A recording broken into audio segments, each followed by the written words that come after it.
aunga mali Islame jamana Sarafina bela mali de tomona hijra kamali konyumando anga mali kala jamana aunga mali Islame jamana na hijra kamali konyumando alhamdulillahi rabbil alamin amala barkadalami ni wati jira ana folani tanu kanyesi lameba chama ani amsoma bela jelema ni watina au fen sogle do kona fonina jamana kono ani akoka jamana kanu ye limaniya doye yarabi ala kan bela jele son o limaniya la jamana kanu de be mabla ka iraka jamana bonya jamana kanu de be mabla ka yere di ka jamana ma jamana kanu de be mabla ka toroy ka jamana ye ki janto jamana ka soro ani jamana ka hakewla jamana ka nyeta anaka tanya blia o sabu folo o ye jamana yere denwi ni jamana denwi jamana bla dakumina abo yoro de la jamana fen ye nyeta soro a denw de ye chesrike ka barake ka sebeke ka nyina uira bakunko ka miri jamana na ka miri udunga siniya sigi umodew anu fufafu ka siniya sigi la ko sigira o sigi chogola jamana fenfe kono lafiya sabatira ya rabbi ala ka faso kanu ke anna faso kanu te drapeau kalani ka duikana faso kanu te jamana hymne national daliye ka yala nimbela jele ye munafikiya bara dow ye na ya soro ate duskolo la ani kewale la drapeau kalani ka do o ye chogo de ke nga na ya soro kewale faso ci baraw ye drapeau ra mimbi kana o tige mi la folo jamana kanu ye ka jamana ka siniya sigi laje ka jamana ka here laje ka jamana ka soro laje jamana bonyani jamana sariyaw bonyani ire ka hakaye miye jamana kola ki jorofa nga empo saralawa nga taxi saralawa mbeka nga jamana suye suni kle mbeka nga jamana namara suni kle halibi drapeau kalane be kana ala kan bela jele son akliñ mana ambalmaw bismillah kuna foni keneka kanu banyu maunde nyini mali basegere feñmani ba yere feri agence Al-Madina a wulila dilikula hiji ani imura laben chugo nyuma odebe ani to bonywana au ba fe katami hiji lawa au ba fe katasili an kutigi Muhammad sallallahu alaihi wasallam aleka misri sanuma inkonowa au ba fe kaba munumunu lafia ani anye don konanawa au ba fe katamina Muzdalifa Jamirat ani unanywana wera ulawa ayo ko bele jireto agence Al-Madina mo agence Al-Madina alebi soni sigi feminga sanwosa hiji nyadomba u ka dofara ulu ka nyedonka mamunu nya keba uye ulu fanaka seka famya lisoro agence Al-Madina nina ka be hiji de tata hakemo ukeme ka labe belajile tike wasa o ka seka lafia hiji ka yoro kilingile belajile la Al-Madina saka naka wati belajile la abi kuna funi jonjo di auma au ka seka hiji famu wani au sera ke yoro la au ka seka lafia ka uka duga uke akanake diku korona la Al-Madina ukoku be dugawo ke mali hiji de belajile ye mali silame belajile ala ka se ani ka do amusaka noya am belajile ka sikata silame ya jose duruna bara uke ni uika do hiji Al-Madina ayaw haklito wili kuma don kausani isengadi ma hakemi ni ulu kankata ulu damadonedo ni awbe feka Al-Madina soro ay nege juruta ka ci 20 23 22 06 76 44 42 11 66 85 99 92 Al-Madina wati bela jele kake au sago ani au dongoy لبيك إلهي السند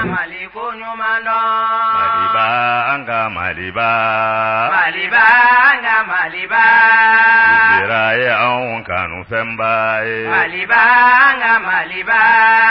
Jiraye aun bunya kobaye maliba anga maliba ibedina nyini qur'ana kalamba ambalmaw aka bi dongbaru kuna fani fambaw ulu flani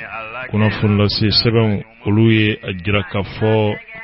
terroriste jekulu munun be anga jamana kono krangralela yad agali katon u jenyo dobe mi ma kologrim baye ni oyuka chef doye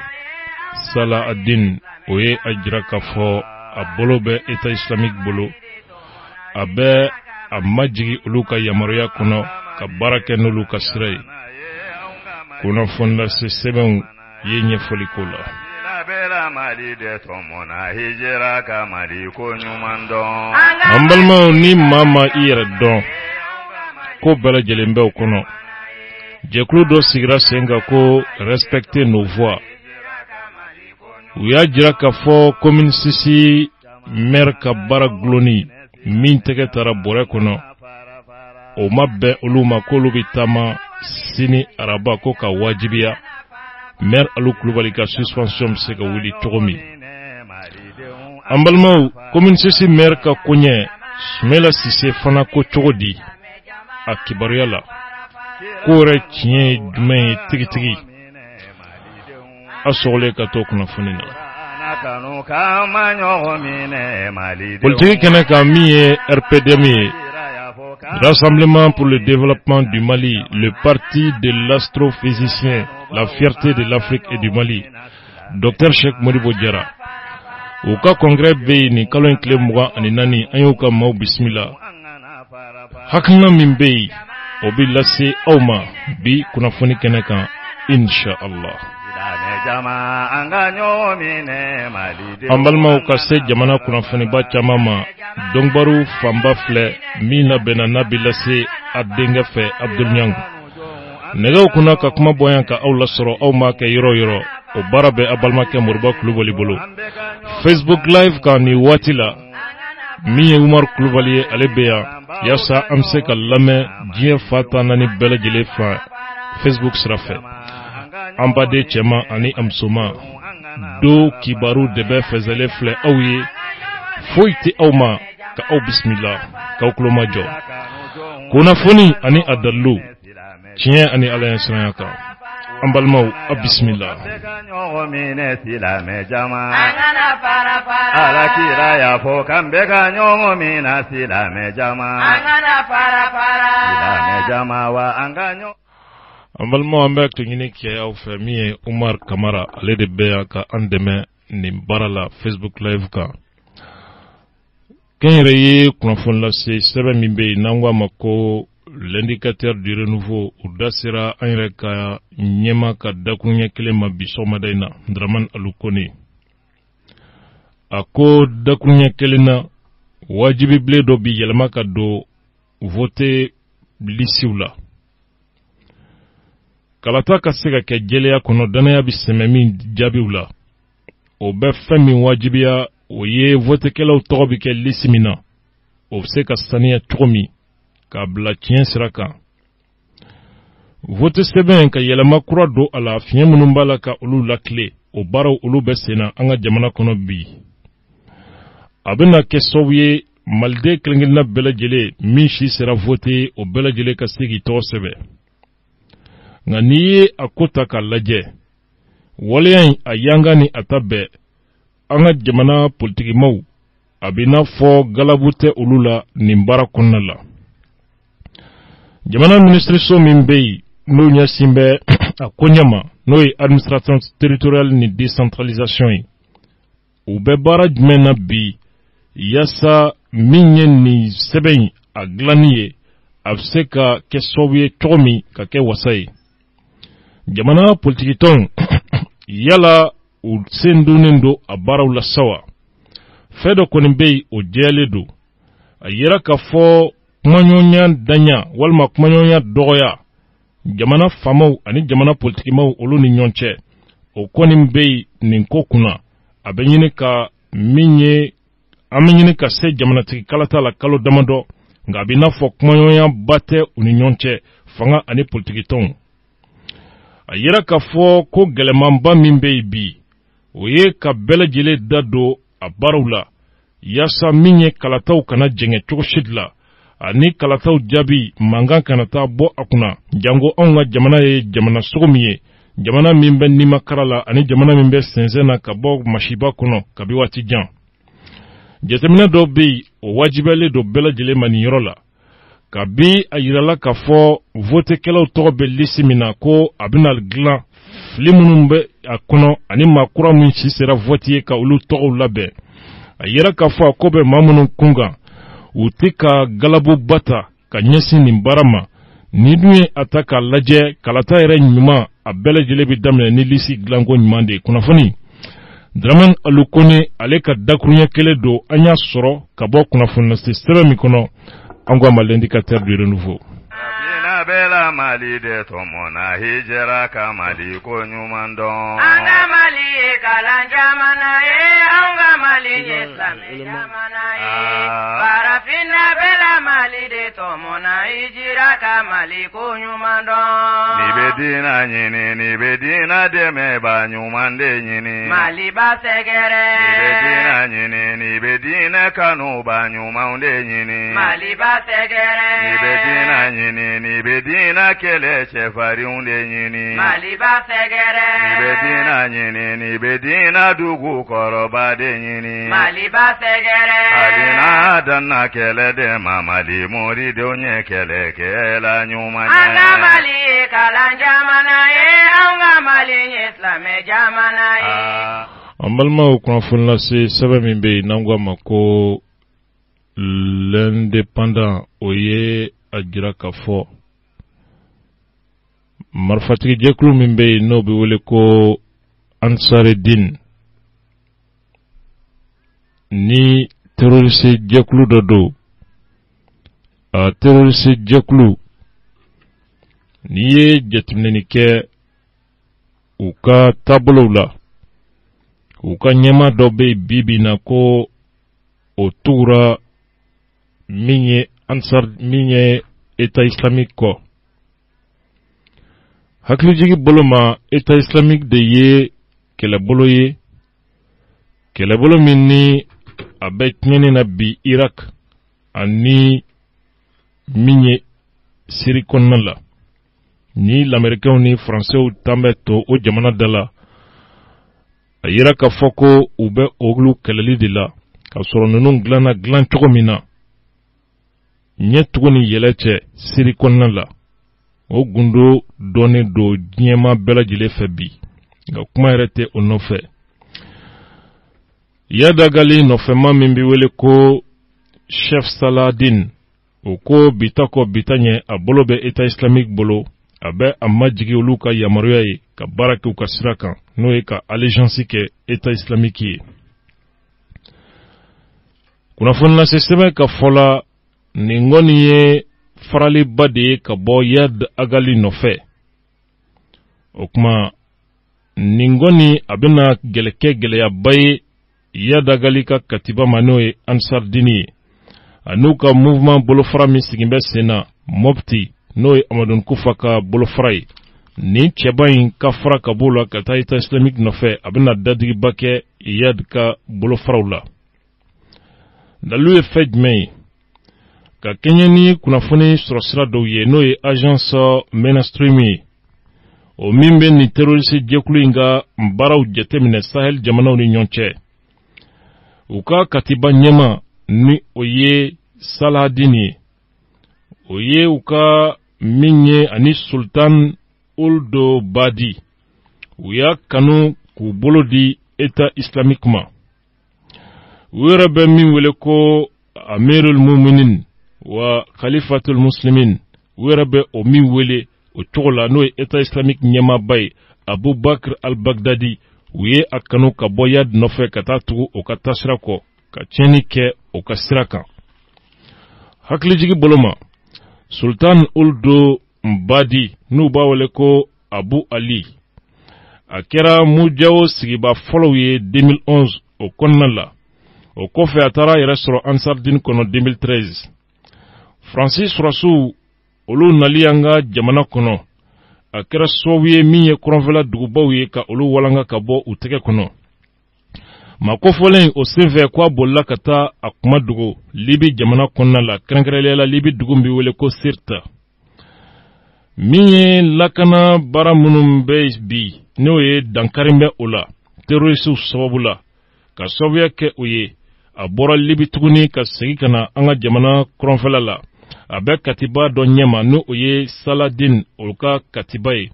u jɛra ka u bolo di ɲɔgɔn ma ni fila kabila dɔw ye n'o ye Tolube ye ani Arabu ani Tuareg dɔw o yɔrɔ de la u bɛ u ka tiɲɛni baaraw la sɛbɛn b'a la k'a lakale cogo min décembre kalo tɛmɛnen a yera k'a fɔ gɛrɛɲɔgɔnya dɔw tɛmɛna u ni État islamique ɲɛmɔgɔ ni ɲɔgɔn cɛ o kuma Sahara kɔnɔna la o ɲɛma min ni o tɔgɔ ye ko Adnan Abu Al-Walid Al-Sahrawi a yera k'a fɔ ani olu jɛra yɛrɛ ka mujawo baaraw ka olu kɛ ɲɔgɔn fɛ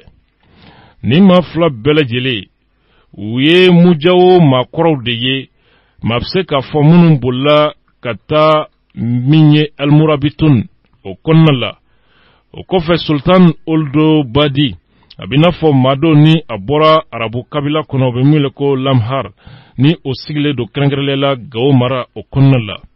ka kɛɲɛ ni jateminɛlikɛla dɔw ka ɲɛfɔli ye minnu hakili sigin bɛ a ko kama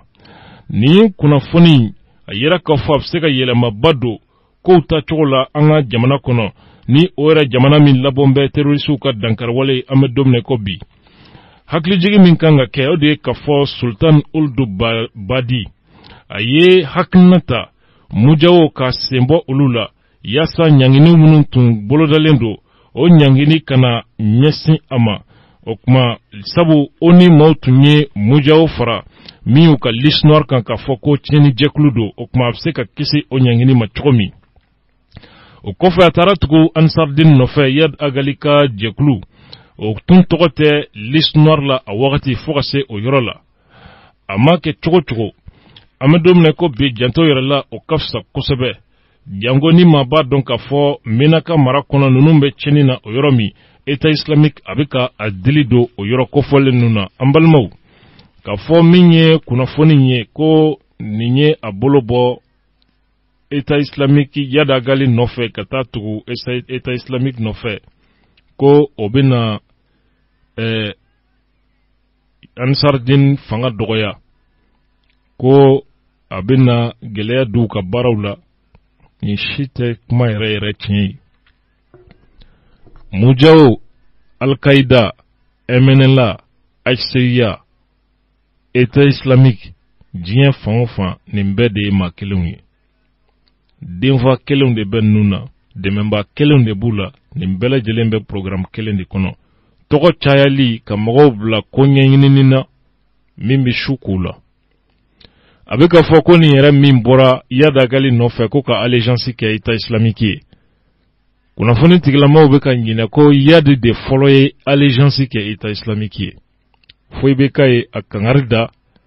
Union européenne ni Union africaine ka mɔgɔw nana kuluba waati min ka accord d'Alger négociation to sen na i bɛ ka ye a kuma fɔ Yad de allégeance kɛ État islamique ye ale ma mɔgɔ kumakan mɛn a la a bɛ i n'a fɔ a tɛ ka maa si jɔrɔ tubabu la farafinw na nka ale bɛ ka a b'ale jɔrɔ Sahel ni Sahara kana bayɛlɛma ka kɛ i n'a fɔ Afghanistan donc u bɛ na ni nin kuma fana ye u bɛ na kunnafoni jɛngɛ ni kunnafoni dibaw ma jateminɛni kɛ an yɛrɛ bɛ faraw kan ka population hakili don dibi la ka mɔgɔw bila ko ɲɛɲini na ko min tɛ tiɲɛ ye avant c'est monsieur Salahadin ale yɛrɛ ka ɲɛma de fɔlɔ ye allégeance kɛ État islamique ye u bɛ k'o État islamique bɔ fo Syrie fo Irak o bɛna yɛrɛ sɔrɔ fo Mali Sahara kɔnɔ malgré la présence de plus de 4000 militaires français malgré la présence de plus de 12 000 militaires et policiers de l'aménagement avec tous les moyens technologiques à leur disposition nin baara de bɛ sen na jɛkulu ko u nana sɔrɔ groupe damadɔ min bɛ yen don o don dɔ de bɛ ka fara u kan bi na ko État islamique fana nana ko jate bɛ yen État islamique sɔrɔsi 6,000 k'o bɔra Syrie ka n'a yɛrɛ sɔrɔ Sahel jamanaw kɔnɔna la u nana sira jumɛn fɛ a dɔnna yɛrɛ maa hakɛ min fana nana nga o bɛɛ nata u nana. Nin bɛɛ ye janfan dɔw de ye, nin bɛɛ ye tamasiyɛn jugu dɔw de ye, bɛnbɛnbɛn dɔw don ka ɲɛsin an ka jamanaw ma, fo an ka jamanadenw ka faamuyali kɛ nin kow la. Faamaw fana ka wuli k'u jɔ u jɔyɔrɔ ye ko min ye, nin ko kɔnɔna la an bɛ se ka kisi fitinɛ ni balaw sugu dɔw ma cogo min. Kunnafoni lase sɛbɛn min bɛ yen n'an ko a ma ko l'indépendant, o ye a jira k'a fɔ Sherif Usman Madan Haidara tun bɛ forum dɔ kɛnɛ kan, basigi ani kumaɲɔgɔnya fasodenw ni ɲɔgɔn cɛ. A tun bɛ o forum kɛnɛ kan Dakarkaw olu fɛ yen. O senfɛ a ye a jira k'a fɔ alisamɛya ni jolibɔn olu tɛ se ka taa sira kelen ka cogo si de la. Silamɛya ye basigi diinɛ de ye, dantɛmɛ ni fitinɛ diinɛ tɛ. A tun bɛ nin kɛnɛ in ka sabu ale yɛrɛ welelen don k'a fɔ ko basigi kɛlɛcɛ dɔ n'o ye ambassadeur pour la paix, o qualité kama u ye a wele forum sur la paix et le dialogue entre les peuples, min ni o kɛra kɔsa in na Sénégalikaw ka faba kɔnɔna la. Sherif Usman Madan Haidara a ye dantigɛli caman kɛ ka ɲɛsin silamɛya yɛrɛ hakika ma. Silamɛya ni fitinɛ tɛ kelen ye, ani jolibɔn tɛ kelen ye. A ye a jira k'a fɔ maa minnu bɛ maafa la ani attentats ni mugu fɔdɔw la silamɛya tɔgɔ la, silamɛya sariyaw olu sɔsɔli kan. O kuma min ye u tɛ silamɛya baara la, wa n'i ye jateminɛni kɛ u yɛrɛ bɛ k'u yɛrɛ kofɔ ni diinɛ min ye, u tɛ o sira kan sabu silamɛya ma ni si laɲini maa si fɛ. Ka kuma yɛrɛ fɔ k'a jɛya, silamɛya ye ɲɔgɔn kanu ani basigi diinɛ de ye, jolibɔn tɛ, maaw ni halakili tɛ k'a fɔ k'u bɛ ala ko kɛlɛla ka sɔrɔ u bɛ fɛn wɛrɛ la. Kunnafoni an ye nin sɔrɔ sɛbɛn min kɔnɔ, an ko a ma l'indépendant. Ni bɛ diinɛ ɲini, ni bɛ diinɛ dɛmɛba ɲuman de ɲini. Maliba sɛgɛrɛ. Ni bɛ diinɛ ɲini, ni bɛ diinɛ kanuba ɲumanw de ɲini. Maliba sɛgɛrɛ. Ni bɛ diinɛ ɲini, ni bɛ diinɛ. An balimaw, kunnafoni lase sɛbɛn min bɛ yen n'an ko a ma ko l'indépendant, o ye a jira k'a fɔ jɛkulu dɔ sigira sen kan ko respecter nos voix. A ye an ye sugantili min kɛ, an ye maa min suganti ka bila an ka ɲɛmaya la, a ye o tigi bonya sabu o tigi dɔgɔyali ye anw bɛɛ de dɔgɔyali ye. Kuma kɔrɔ de y'o ye, respecter nos voix. O ko olu bi taama araba nata ni o ye sini ye ka diyagoya jamana faamaw ye hakilina min ta Maire Aliyu Kulubali k'o ka baara gulo, o hakilina bɛ se ka wuli cogo min. Jɛkulu in u ka hakilina ye nin ye, u farala ɲɔgɔn kan ka kɛ plateforme ba dɔ ye ko a ye an kan bonya, min kɔrɔ ye respecter nos voix tubabukan na. Société civile jɛkulu caman ko olu bɛ a ko kɔnɔ, u labɛn bɛ ka taama février kalo in tile 21 Bamakɔ yan. Commune 6 o kɔnɔna la ko ka wajibiya Maire Aliyu Kulubali min ni a suspendant ka bɔ maire baara la janvier kalo laban in na, kalo 3 o baara bila ko olu ma jɛni o ye maire ka bila k'a ka baara kɛ a nɔ na. Nin taama in k'u bɛna daminɛ Tour d'Afrique la ka n'a bila commune 6 mairie la. Maa minnu bɛ yen ni olu bɛna ye nin taama na n'olu ma kɔnɔnen don, o dɔ ye ko CDR, Collectif pour la défense de la République, o dɔ ye ko Plateforme pour le changement, Musa Sinko Kulubali, ani ka taa se association caman wɛrɛ ma. O kuma marche bɛna kɛ ni kumakan mun ye k'o ye an mago bɛ an ka maire la, nous voulons notre maire, ko o ye o taama kɛbaw o ka kumakan ye, o ye u kalenkan ye, o ye u sinsin yɔrɔ ani sinsin bere ye. An balimaw,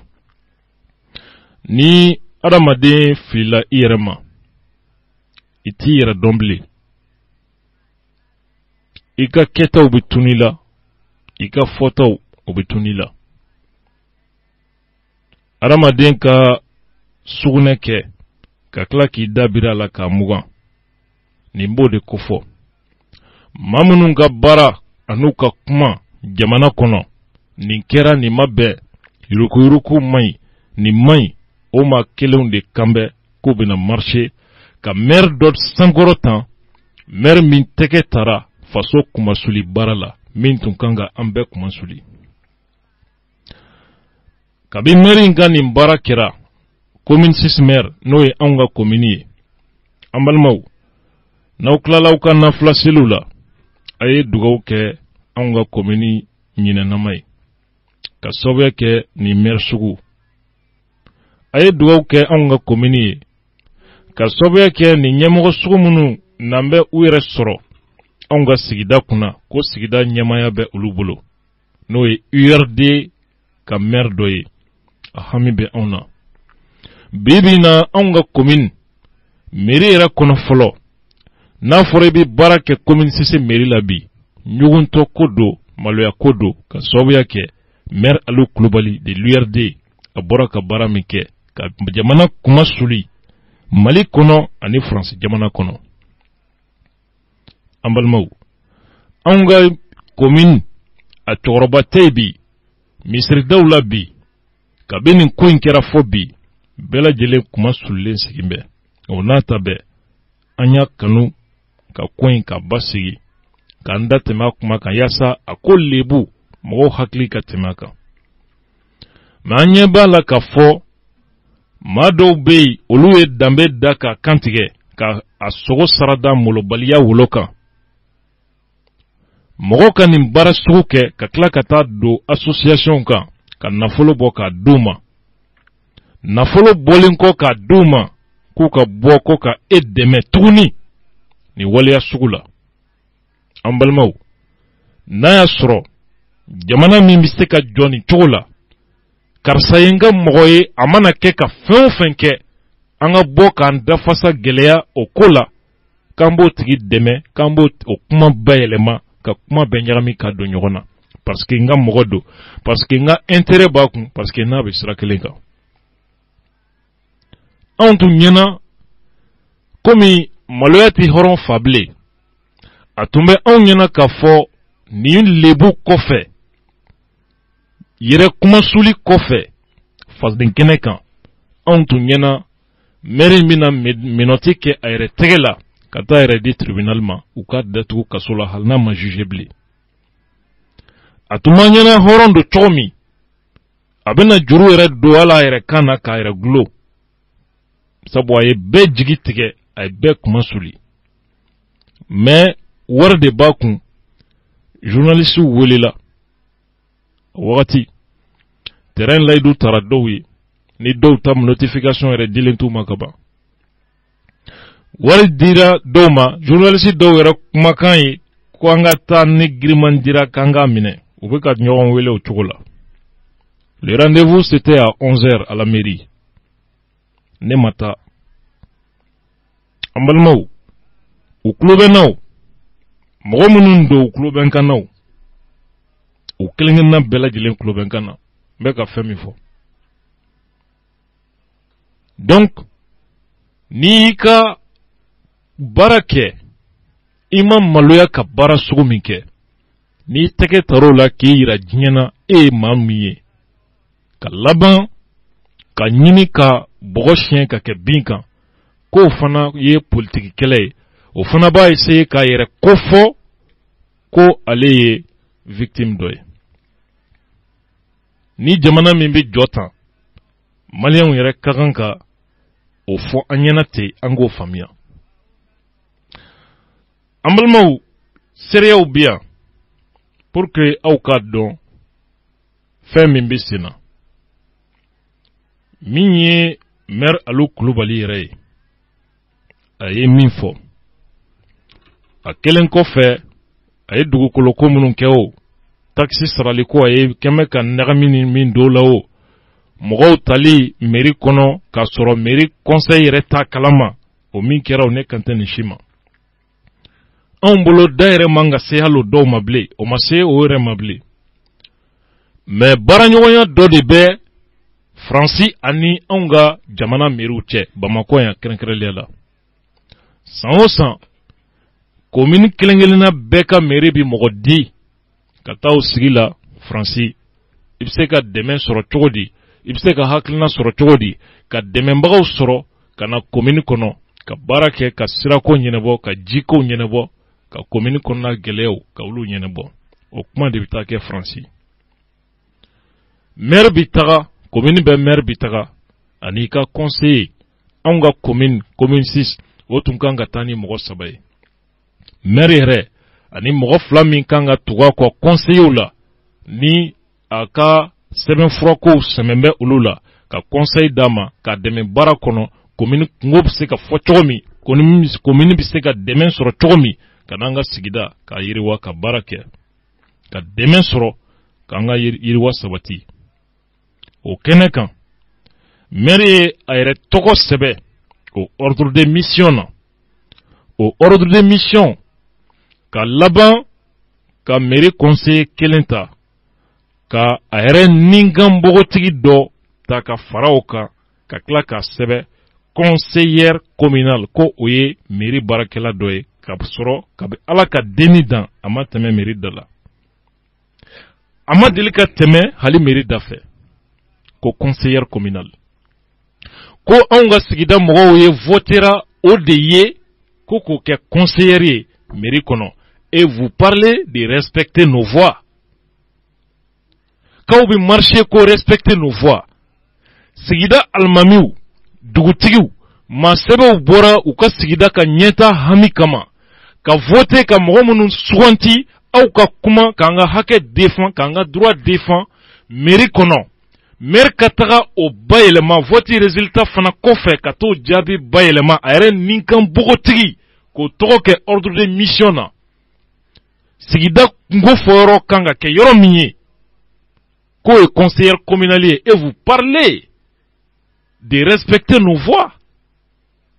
Aw ni Ala cɛ hɔrɔnya bɛ ninnu na, aw ni Ala cɛ samɛ bɛ ninnu ɲɛna. Sɛgɛ ka sɛden ta o bɛ se ka kɛ, nka ka sigi sulu kan ka ɲimi o ye sɛtigi ma jɔnmaya ye dɛrɛ. Jɔn de ye sigida mɔgɔw ka voix ka sɔsɔ ni maire tɛ? Mɔgɔw ka voter ka conseillers sigi ka maire sigi, conseiller 45 ani conseillers mɔgɔw ka olu sigi. Sigida kungo kan ka taa fɔ yɔrɔ min Faransi ka na ni dɛmɛ ye. Mɔgɔ minnu kan ka taa na an votera olu ye ka taga o kɛnɛ kan. Maire ka taa ninkan bogotigi dɔ ta min ma deli ka tɛmɛ hali mairie da fɛ k'o ye conseiller ye, ko an votera o de ye k'o kɛ conseiller ye, k'o de ni tagali ka kan. Et vous n'avez pas honte de dire et respecter nos voix? Ah, an balimaw,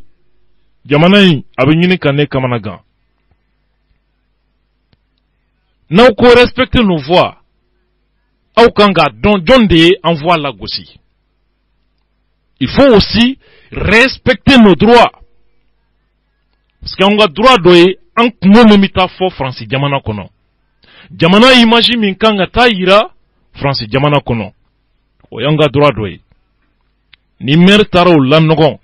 sigida kungo bɛ taa fɔ yɔrɔ min, maire tagatɔ hakili tɛ anw ka jiko gɛlɛya la. A tagatɔ hakili tɛ anw ka commune 6, commune bɛɛ siraw ka ɲi ni commune 6 siraw ye. Maire hakili tɛ nin si la. Ale ninkan bogotigi tali ka taa Faransi faso kɔ kan a hami de b'o la. Aw ni Ala cɛ ni mɔgɔ sugu. Ni mɔgɔ sugu tali anw t'a fɔ yabe do, anw t'a fɔ an bolo so an yɛrɛ ɲɛ na, an y'an yɛrɛ suicider de ni mɔgɔ sugu tali ye. Ça c'est un suicide ça. Bibi na maire ni si kaso de ka kan. A ye jamana tɔgɔ tiɲɛ, a ye mairie tɔgɔ tiɲɛ, a ye commune 6 tɔgɔ tiɲɛ, a ye fɛn kɛ fɛn min bi miiribaliya de kofɔ n'o ye inconscience ye. Nenni tɛ dɛ, nenni tɛ dɛ. An balimaw, ni maire URD ka maire do. Soumaïla Cissé bɔra ka cɛsiri ko maire ma baara jugu kɛ. Voilà la doctrine de Soumaïla Cissé. Ko nin tɛ kojugu ye. Ni ma kelen ko politiki kɛlɛ de tan bɛ k'olu ka maire sɛgɛrɛ. Politiki kɛlɛ. Anw ko a b'o fɔ aw yɛrɛ ye, maliyɛnw tɛ. Angɛrɛ ko mankan, Cɛbilen Darame, n'ale kɛnbɛ an ka sɔrɔsiw ka saya kibaruya gazen bagay ni ma hakɛ sarabi Sumela Sise ani ni opposition yi olu de bɔra ni engrais ko mangan yi jamana kɔnɔ yuruku kɛra engrais jugu nana k'an ka lakana bila danger la ani u bɛ ka association minnu fɔ k'olu bɛ na marché sini nin bɛɛ lajɛlen bɔra k'a fɔ ko engrais ko a maɲi tere ta lagosira hali sini conférence bɛ sigi tere ta bɛ lagosila radio kan journaliste minnu b'u bolo émission min sigira ka maa ta da dɔn tere ta ye politique mɔgɔ ye pourquoi donc i b'a sɔrɔ olu fana tun bɛ ka politique kɛlɛ de kɛ tere taara a wagati parce que engrais ko mankan bɛ maa min nɔfɛ o ye politique mɔgɔ ye surasiw ka minɛnsan ko mankan wulila a mankan bi gouvernement mɔgɔ minnu nɔfɛ a caman ye politique mɔgɔ ye aw y'o défend yan aw y'o kɛlɛ wuli yan ka tasuma wuli jamana kɔnɔ ka émission caman sigi a kan hali sini o lagosi kuma b'a da o mankan bi maa minnu nɔfɛ politique mɔgɔw don donc i b'a sɔrɔ aw fana tun bɛ politique ko kɛlɛ de la ka ɲɛsin o tigiw ma bi na aw ka maire tɛgɛ tara danbe tanya baara dɔ la aw ko non ko kuma kana fɔ politique kɛlɛ don i bɛ RPM ma deli ka marché ko tere ta jalaki min b'a kan équipement militaire ko majorité mɔgɔ ma deli ka marché ko jalaki min dar'u kan ko a n'a kɛli man kan tere ta welela kiri fɛ ka taa ɲininka dalata la min ye fili ninnu ye u welela tribunal fɛ ka t'u ɲininka o dalata la mɔgɔ ma bɔ ka marché mɔgɔ ma bɔ ka taa tribunal da la bibi na aw ka maire aw minnu ko jamana tɛ sira ɲuman kan ko yurukuruku bɛ sen na ko bɛ ka kɛ jamanadenw kɔ kan aw tɛgɛ tara danbetanya baara dɔ la min ka kan ka aw de fɔlɔ maloya et vous osez k'aw bɛ bɔ k'aw bɛ marché min ye kabako ye an y'a mɛn ko union UACDDDD minnu ne yɛrɛ ye san caman kɛlɛ k'u nɔfɛ ka ni maire ninnu jalaki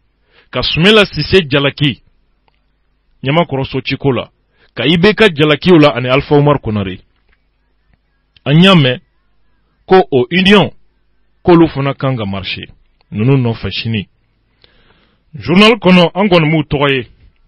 kunun ye Masakune wele ka dɛsɛ ma sɔrɔ nka Ala kana kɛ tiɲɛ ye Ala kana kɛ tiɲɛ ye ko olu sen bɛ sini marché la o fana u bɛ fisaya kosɛbɛ an balimaw ni maire Alu Kulubali a yɛrɛ kumakan a ye tɔ an ka lamɛn dɛ a bɛ ka kuma min fɔ jalaki minnu b'a kan a ye tɔ an k'a yɛrɛ lamɛn. An ka taa sariya lajɛ kɛ est-ce que sariya yɛrɛ ma maire yamaruya alors mɔgɔ dɔ bɛ ka olu niveau fédéral sarali la wa o sariya bɛ yen o muso minnu ye kɔnɔɲɛ 4 kɛ alors mɔgɔ minnu si ye san 60 tɛmɛ mɔgɔ minnu man kɛnɛ les hommes de rang sur la cour ninnu a fɔra k'olu bɛ se ka niveau fédéral sarali la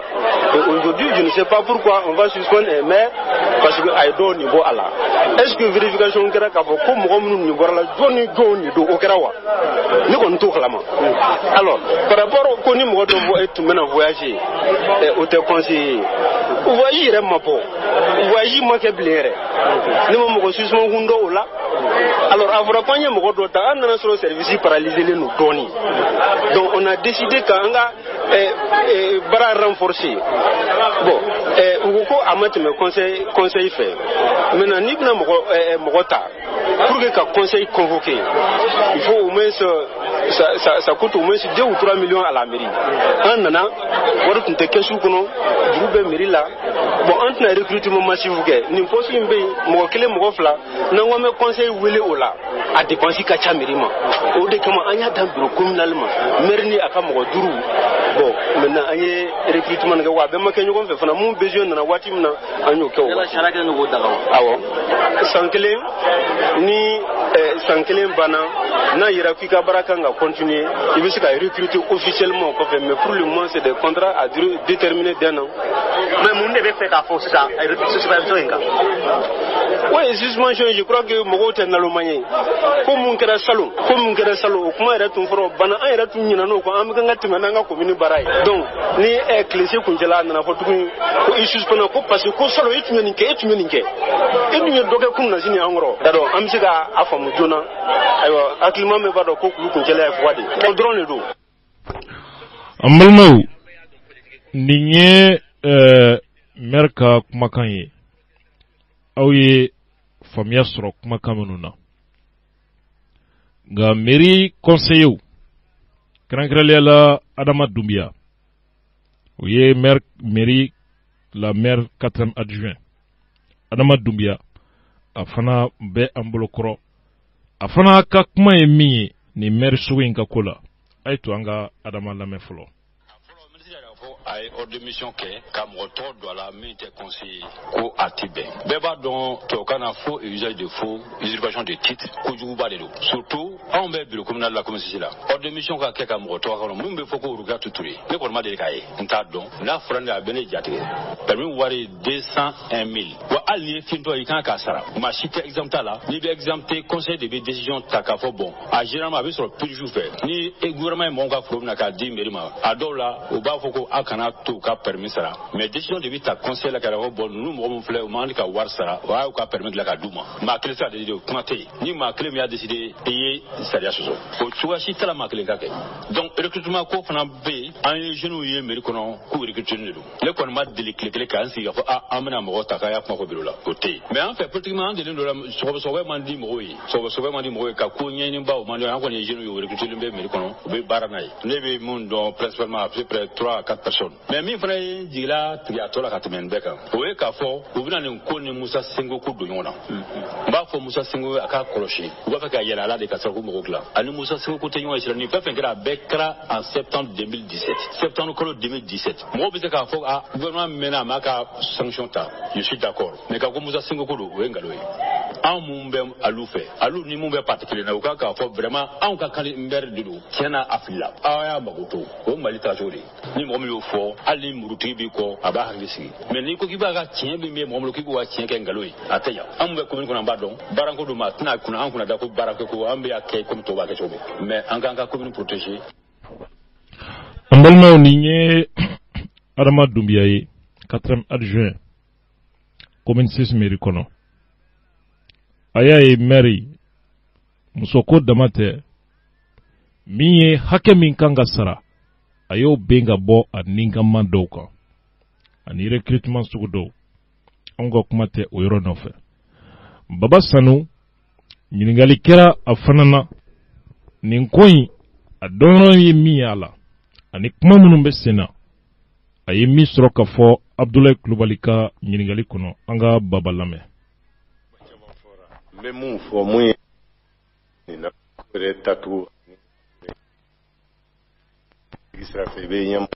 ɲɛmɔgɔya ɲini ka baara kɛ ni fadenya de ye ka ese ka mɔgɔw haminako nɔgɔya mais n'i ye baara ɲini ka kɛ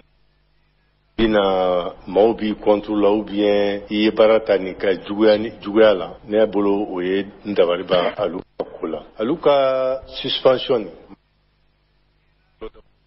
vers le mois de septembre on yɛrɛ de y'a dénoncé an y'a dénoncé an ka tutelle la ka dénoncé an ka ministre ye ka dénoncé hali primature la an ye conférence kɛ o conférence balen je crois que conférence kɛ kun ye ka mɔgɔw ladɔnniya dénonciation fana taara administration jagoya de don a k'an jaabi o ɲininkali kɔni dɛnna alu la o tun ye a ka ordre de mission ko ye o tun ye a ka certificat exemption c'est à dire ka dugukolo papier di fu o tun ye a ka recrutement fana an ye conférence k'a la mais n b'a dɔn ko mun ko dɔ bɛ nin jukɔrɔ cogo min na an tilalen conférence la alu yɛrɛ o don su bɛɛ minnu n'an tun bɛ conférence la alu ye mun ka b'o dɔn n'i bɛ tiɲɛ ɲini ni nkalon tɛ ka di la alu wele ka taa f'a ka so ka yira ka fɔ jɔnkala ne t'a fɛ a ka baba ka conférence baba n'a jɛɲɔgɔnw ka conférence nin fɔ n bɛ nin d'aw ma n bɛ nin d'aw ma n bɛ nin d'aw ma o kun ye mun ye tiɲɛ kana fɔ ne b'a dɔn ma dɔwɛrɛ fɔ an ye conseil de mairie kɔnɔ conseil ye parti caman de n'i ye parti cayalen a kɛkun ye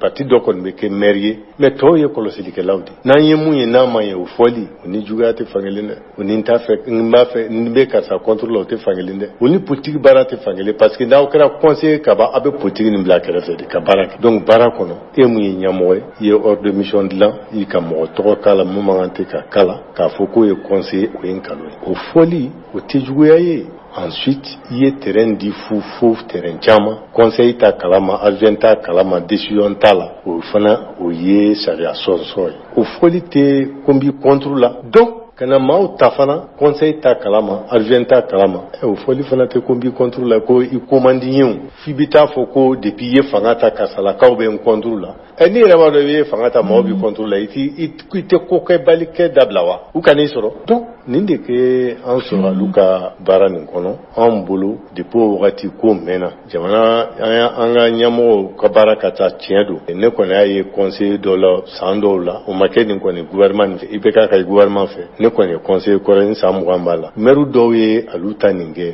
u ma suspendre u ka gagner papier y'u sɔrɔ gendarmerie la de parce que u minɛna de u ye sonyɛni kɛ u ye faux kɛ donc i bɛ kan ka gagner de donc olu ta taara ɲɛnabɔ ka gagner papier direct hali u ma ɲininka yɛrɛ après an b'o kuduru du kɔnɔ commune 6 nin kɔnɔ yan kunnafoni caman y'a yira k'a fɔ ko a ta tɛ k'a fɔ ko alu ko k'a bɛ taa ni muso min ye ko muso in ko aw yɛrɛ dɔnbaa dɔw ka kɔrɔ ko a tun bɛ baara de kɛ ko ka sigida ka ɲɛta siraw ko k'olu ɲini ka ɲɛsin commune 6 ma o jaabiw fɔra alu n'a ka maa dɔw fɛ e ka jaabi ye mun ye o la k'aw yɛrɛ bɛɛ b'a dɔn maa si t'a dɔn an yɛrɛ ma sigi fɔlɔ kuma bɛ k'a fɔ mɔgɔ minnu b'an dɛmɛ baara la k'olu yira o hali n'o don hali ni maa min bɛ commune dɛmɛ baara la e y'a tɔgɔ sɛbɛn ka sɛbɛn ko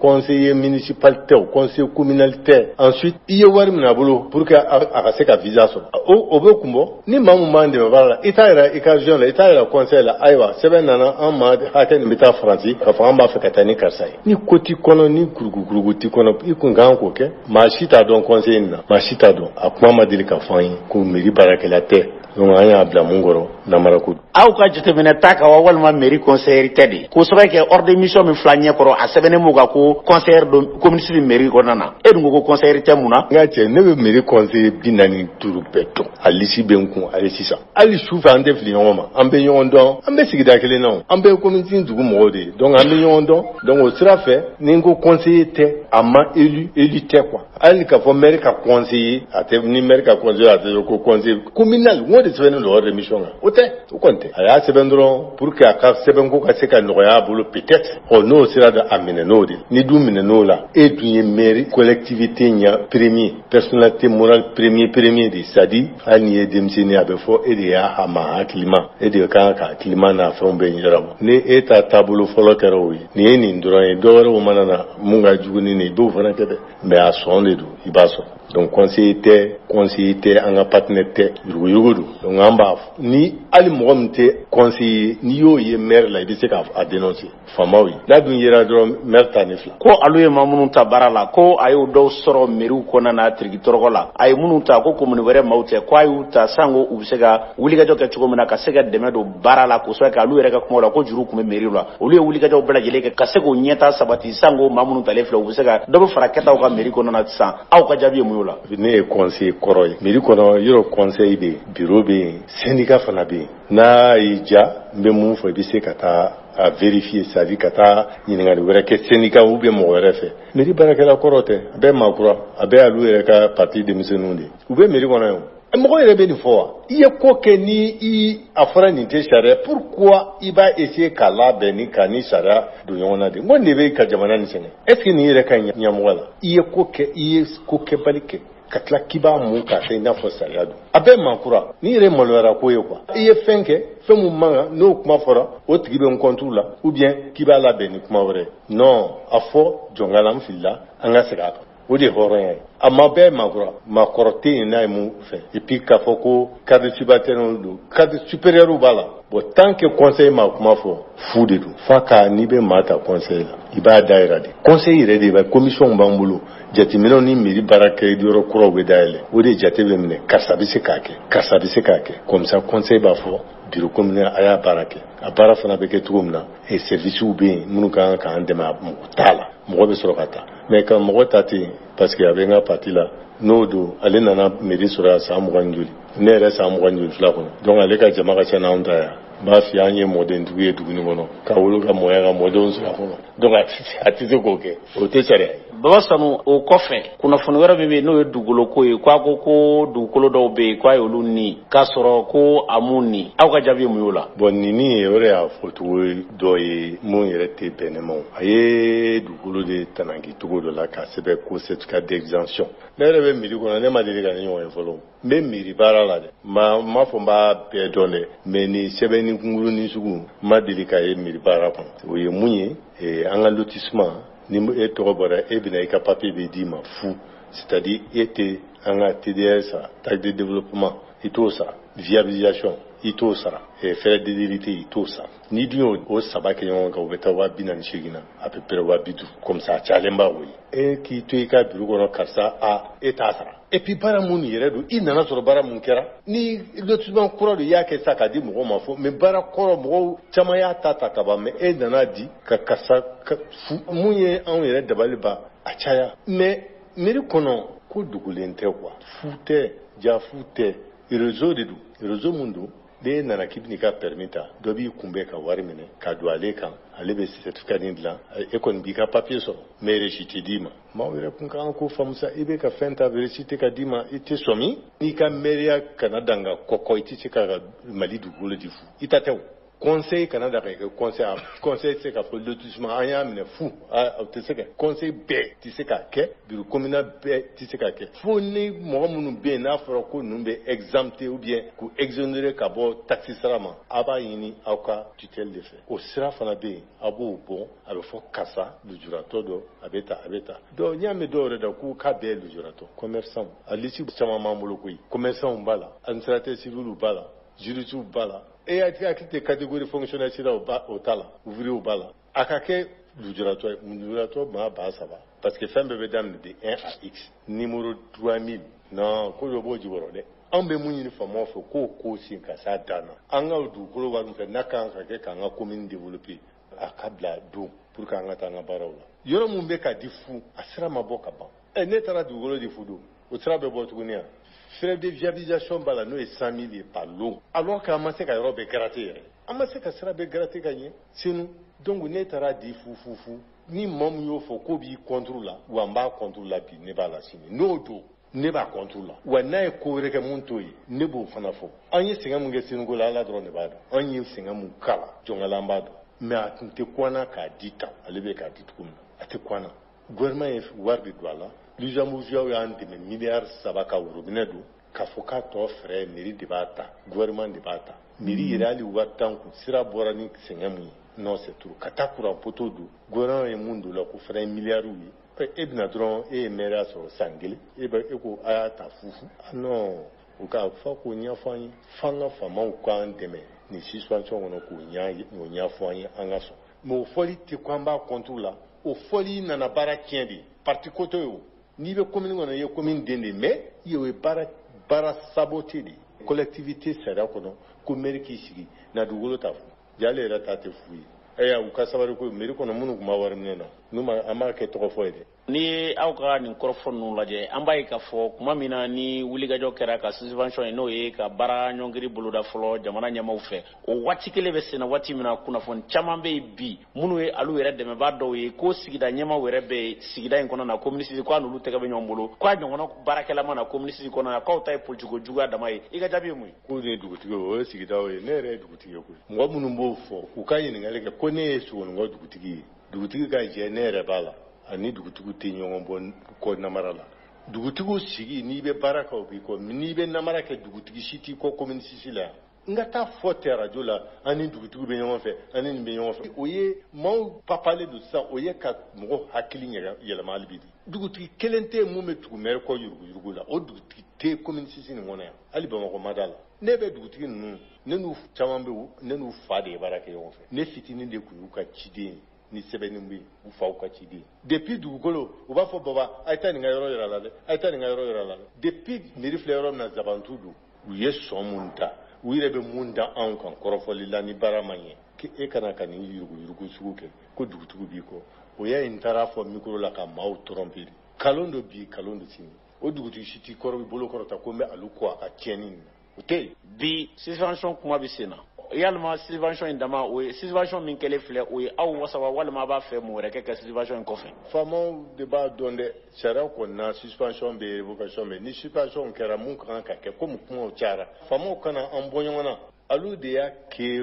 wara mu yi a suspana dron ay traki neta fon ma afishu traki didu ay dimson wala fe choufe minuit kata toro yoro noro ka foko a en America si non teke en boulot aller suspendre kanga conseil kuma suludi nale kuma masulu on mala alendu parce que al nanga korla ngwa ka pla sira manga mais be yini ka ma pla sira manga na ya America ba contrôle ladu o neta fa ne bo tuyi mais mɔgɔ bɛ miiri kɔnɔ mun bɛ a kodɔn ka tɛmɛ peut-être ne kan n'u tun bɛ kodɔn n'a gɛrɛ la u tun bɛ se ka bila sira ɲɛma kan mais k'a fɔ suspension kɛra u b'an fara ka bɔ ɲɔgɔn na de o ko nin y'a ko bilennen de ye anw ko alu ye nin kɛ nkalon don ou bien tiɲɛ don ni tiɲɛ don mun bɛ yen u k'o fana fɔ an ye an b'o de ɲini sisan sariya kɔni bɛɛ sɛbɛnnen don maire bɛ ɲangi cogo min na a bɛɛ sɛbɛnnen don maire ye mun kɛ a bɛɛ sɛbɛnnen don anw kɔni ko nin ale fana ko nin faamaw yɛrɛ bɛ nin k'i la o k'i wele ka tila ka avertissement ka demande d'explication d'i ma n'i bɛ maa bonya i t'a bila hali demande dilen alu kɔfɛ alu tun bɛ to ka terrain di i bɛ ka mɔgɔw conseil dɔw y'i dénoncer d'accord jaabi ma na i demande dir'i ma kalo dɔ la jaabi ma na i t'i sonsori k'a dabila fɔlɔ k'a jate minɛ ou bien ka conseil wele nin ko nin mene kan i ma fɛn fɔ cɛ 45 ye an bolo fo faamaw kan bɔ ɲɔgɔn na a b'a la ka fɔ ko alu ka nin suspension politique ko a bɛɛ y'o ye kɛrɛnkɛrɛnnenya na Musa Sengo ye ɲɛnajɛ min kɛ Musa Sengo ka jama wele min kɛra a ka mara kɔnɔ na ko minisiri kɔnɔ na k'o y'a kun ye aw ka jaabi ye mun ye ko k'o sɔrɔ kɛ ko kabini kumajan aw ye nin wulikajɔ in kɛ a nɔfɛ ko jaabi ma se ka bɔ ko fɔ Musa Sengo ko kɛlen a nara parce que kuma bɛ ka fɔ a la jaabi jumɛn d'olu la ni Musa Sengo ko nana don ɲɔgɔn na de sinon o tɛ jaabi ma se ka bɔ jaabi demande d'explication dir'i ma fɛn taara administration jɛlɛ kɔni b'a bolo ka mɔgɔw ka kuru tiriti hali n'a mɛnna baara wɛrɛ t'u la ale ka ko kɔ baara wɛrɛ bɛ yen mais k'a fɔ ko Musa Sengo ko don Musa Sengo ko nana nin ko sɔrɔ an b'a kuma la Musa Sengo ko nana non Musa Sengo y'an dɔ de commune kɔnɔ an yɛrɛ tɔgɔ don o ko tɛ n'a ye n ka kuma nin mɛn kana o ka kuma lamɛn dɛ o ye politique kuma de ye k'a ta k'a nɔrɔ Musa Sengo la ale kura nalen don anw tɔw bɛ nɔgɔlen don a kana to mɔgɔ si nɔgɔlen ka t'i nɔrɔkɔ a la ni mɔgɔ nɔgɔlen ye nɔrɔkɔ la a fana bɛ nɔrɔkɔ n'i ye mɔgɔ nɔgɔlen tɛmɛ dɔrɔn i yɛrɛ ye maa nɔgɔlen n'i ye kalon tɛmɛla tɛmɛ se k'i bɛ kalon tɛmɛ n'i ye yuruguyurugu mɔgɔ dɛrɛ se k'i yɛrɛ yurugu ne bɛ Musa Sengo dɔn b'a a kɔrɔ dɔw dɔn yuruguyurugu bɛ faamu na u tɛ yen namara bɛ faamu na u tɛ yen n b'a fa dɔn kalon wa o y'o tana ye kalon y'o tana ye dɛ n kɔni b'a fa dɔn mais ka taa fɔ k'o don kalon don c'est pas la même chose dossier ni fɛn donna ɲɔgɔn n k'u bɛ ten mun yɛrɛ ye n tɔɔrɔ nin genre de i ma mɔgɔw bɛ fɔ ko politique man di ye politique mɔgɔw man di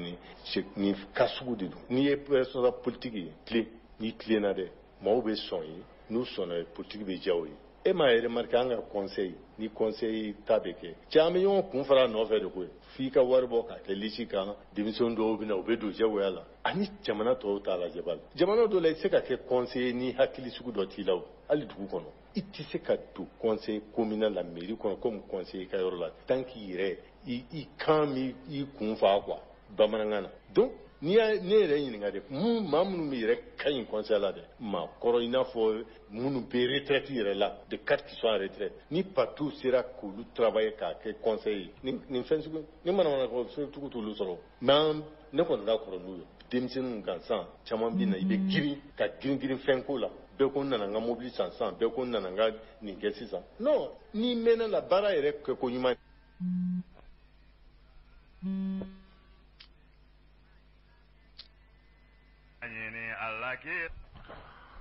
an balimaw nin tun ye min ye Baba Sadu nka a ka kɔrɔfɔ tɔw bɛ yen an ka kulomajɔ a la hali bi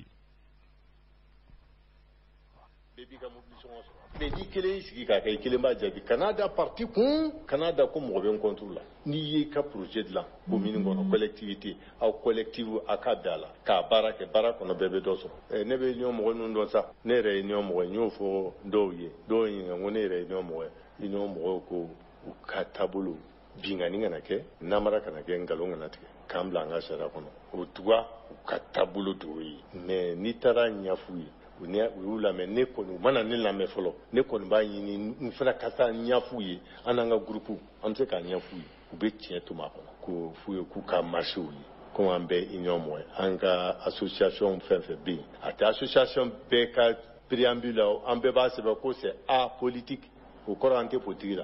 mais politique be se ka ka kono te mais tiens ka association bela iba obeba for développement donc ala ka beke développement association ne ba nyunu fo shikana fo kube boka marché politique moyede mairie commune si kola ni konina non kalondo nous marché la obengalonga nous be tien fait ou kan sigi amba fo amba papier o boka yula ko kebal mun keramba yula ordre mission copie bambulo exemption copie bambulo mamnu tara luka contrat bambulo uta akumangate kamuni munke iblara mungu na ini collectivité conseil de B et John Leo on débat décider baké ndi ya ke kasore ama décider amba fo on débat décider et baké c'est ça la collectivité tout se décide collectivement itise ka karavati do pied maire qui kelebisi commune ngula do tegede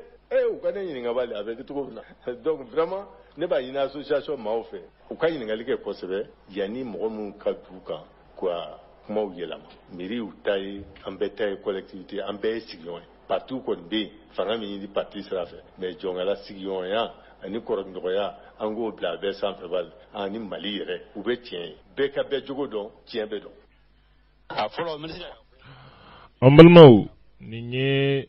maire Alou Koulibaly. Ce maire-là est un criminel. Moko Fagalado.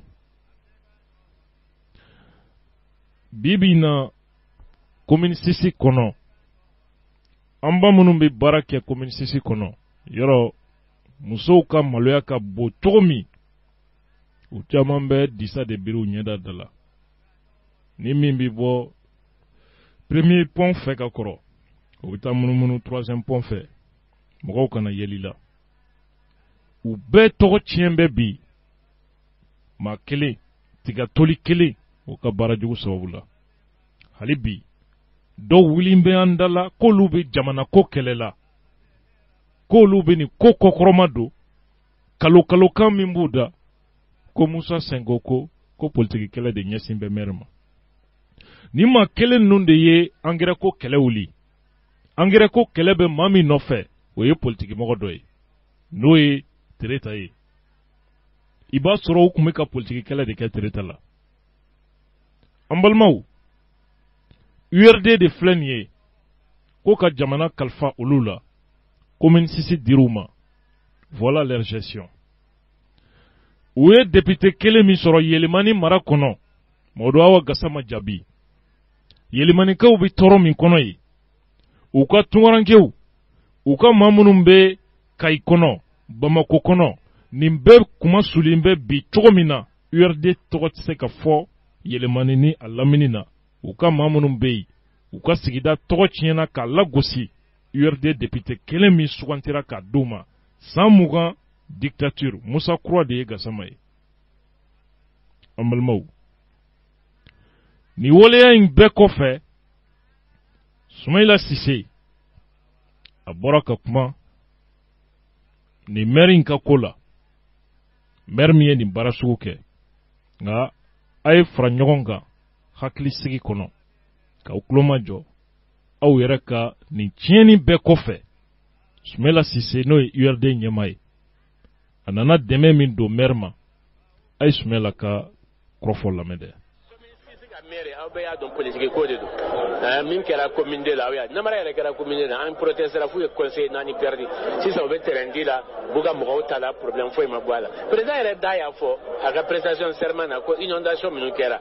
ji chaira mo ko sarala ko maire minu do ku be nomle halibi a santani ko si sanko anga maire ka ko ni do be voyager côté ni voyager mabo visa madi o suspendu ku a bekera politique ko do cinco ka fenge ko aka meeting ani ras batita o duron do fevre fou alle amalmau ko abora ka Soumaïla Cissé magame mo do bada ko singo ka meeting ani ma wara to bada ko lu ka meeting ko so bula ko maire suspend wallahi kulukulu amagan ka kalifa Sumela la n'a y'a sɔrɔ hɔrɔn ni hɔrɔnden bɛ se ka bɔ ka ni ɲɛ coro mɔgɔw la ni tiɲɛni bɛɛ kɔfɛ ko meeting dɔ kɛra ale Sumela yɛrɛ ye meeting joli kɛ Bamakɔ yan a yɛrɛ ye conférence joli kɛ Bamakɔ yan maire ma suspend la Cɛbilen Dramɛw ye sigi joli kɛ maire ma suspend la kalo kan dama mɔgɔw da la Sumela min bɛ taa accord de défense a ɲɛ ma da kan a m'a ye parce que France ta don ka taa voter ka tila ka bɔ ko maliyɛnw ka kaɲi ka sɔrɔ hali a ɲɛ ma da kan a yɛrɛ ka kuma na ko ale m'a ye hali ale ma accord de défense ye a yɛrɛ côté dɛ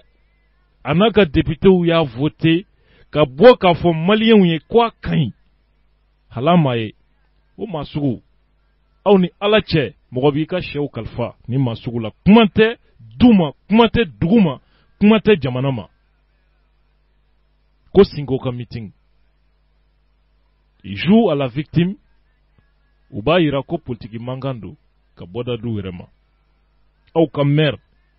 n'a y'a sɔrɔ nin tun ye Adema maire dɔ ye n'a y'a sɔrɔ nin tun ye RPM maire dɔ ye sisan tun b'a sɔrɔ ni maa kelen minnu da basan bɛ k'u bɛ nin ko défend bi tun b'a sɔrɔ u bɛ tasuma wuli la réseaux sociaux ni radio sanfɛ ko jamana ko kow kɛra min tɛ nin bɔ u y'a kɛ diɲɛ wuli ko ye an balimaw ka yiraw la k'a fɔ jamana ko mɔgɔ ka du ko tɛ mɔgɔ ka kungo tɛ Sumela kɛmɛ ka wari di minnu ma n'u bɛ k'a essayer k'u bɛ maliyɛnw hakili don dibi la u bolo olu ka kiku anw tɔn ye baganw ye anw bɛ ji min an n'u fɛ k'aw bɛ bɔ ka nin dɛmɛ an balimaw ninnu kan ka tigɛ u yɛrɛ la k'a fɔ ko a maloya tɛ aw la ka bɔ ka nin tiɲɛni k'aw bɛ jamana ko kuma na k'aw bɛ nin tiɲɛni kɔkɔrɔma don Ala tigɛra aw la jamanadenw tigɛra aw la nka union ko a fɔra ko bɛ taama an na masa ɲini k'a sɔrɔ n'a y'a sɔrɔ san damadɔ kɛlɛ kɔfɛ u ye anw yɛrɛ da don ko minnu kɛlɛ la k'a jalakili kɛ k'a mankan wuli n'a y'a sɔrɔ olu sabu an y'a mɛn cogo min Ɲamakɔrɔso ciyɔrɔ ko an ye kɛlɛ min k'u ye k'a ko ɲɛnabɔra fanga ye u ka terrain d'u ma o terrain ko kuma a baara dɔ bɛ Adama Sangare bolo commune CC maire ko o tɛ kɛ journaliste caman bɛ mankan na Layidu Dimbu ma maire fɛ ko a bɛ yɔrɔ d'u ma o ko la union mɔgɔ dɔw bɛ yen a tan bɛ dɔwlu kan a bɛ k'olu fana diviser k'a b'u papier ko ɲɛnabɔ anw ka jateminɛ na a fɔra an ye cogo min o de bɛ ka kɛ sababu ye ka union diviser dɔw b'a la kɛmɛ ka Layidu di minnu ma olu b'a la k'u bɛ taa marche ye nka n'a y'a sɔrɔ an ka dugawu ye Ala kana kɛ tiɲɛ ye union ka ye nin marche la Ala kana kɛ tiɲɛ ye nka n'a kɛra tiɲɛ ye o kuma fana min b'o kɔfɛ o ye waati wɛrɛ kumaw ye an balimaw ka yiraw la k'a fɔ Sumela Sise URD minnu ko jamana tɛ taabolo ɲuman kan commune Sisi bilala maire min sigira kɔsa in na san kelen maire san kelen mara o baara de filɛ nin an ma taa yɔrɔ jan fɔlɔ ko o ye fana ye politiki ko kɛlɛ ye Ala tigɛra aw la jamanaw denw tigɛra aw la aw yɛrɛ kan ka ɲugun aw yɛrɛ la k'aw gulon juru la walima ka taa aw yɛrɛ di tribunal ma an balimaw nin bɛɛ de kama an bɛ maa minnu kɛ ɲɛmaa ye a ka kan an hakili sigi ka kɔlɔsili kɛ maa minnu bɛ mankan na u ka fɔta n'u ka kɛta danfara min b'u cɛ ni Sumela Sise kelenw ninnu de ye Mali kɔrɔnfɛla balan ka tasuma wuli jamana kɔnɔ k'u bolo di CEDEAO ma k'u bolo di France ma ka embargo sigi an ka jamanadenw da la ko ni Nord libéré k'a sɔrɔ olu ma yɛlɛ fanga na ko y'olu ka politiki carrière tiɲɛni ye u y'a préféré ka jamana jugu dɛmɛ jamana kama ko pour que olu ka yɛlɛ fanga na bibi in na u b'o baara kelen de la dɔw ko a ma ko Sumela Sise changera an balimaw Cheikh Modibo Jara a bɛ gouvernement kɔnɔ waati min n'u bɛ cɛsiri la ka jamana bɔ gɛlɛya kɔnɔ diɲɛ kɛmɛ ka dɛmɛ sugu bɛɛ tigɛ Mali la a jɔrɔ ni jamana ye ka cɛsiriw kɛ ni sumɛla kelenw de y'a ɲini ka jolo kari ka jamana lankari ka jamana juguw bila ka kule don o don ka jamana tɔgɔ tiɲɛ ko hɛrɛ tɛ yen faransi ka na minisma ka na k'an ka sɔrɔsiw lagosi hali institutionw lakanani n'o ye présidansi ani fɛnw ye ko an ka sɔrɔsiw tɛ se jɔnkunda labanna ka kuma ta k'a fɔ ale dalen bɛ an ka sɔrɔsiw la ko maa wɛrɛ tɛ institution lakana Bamakɔ yan Sumɛlanw ka baara don ko FDR.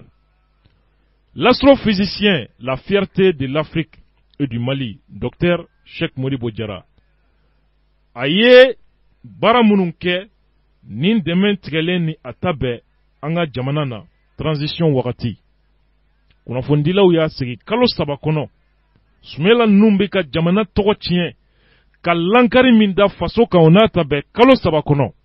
A ye baara min kɛ kalo 3 kɔfɛ kunnafonidilaw n'a sigira ka kuma bɛɛ dabali banna tubabuw ka dɛmɛ tigɛ bɛ an ka jamana na i sera ka nin baara kɛ cogo di l'astrophysicien la fierté du Mali et de l'Afrique a ye min fɔ an ka lamɛn.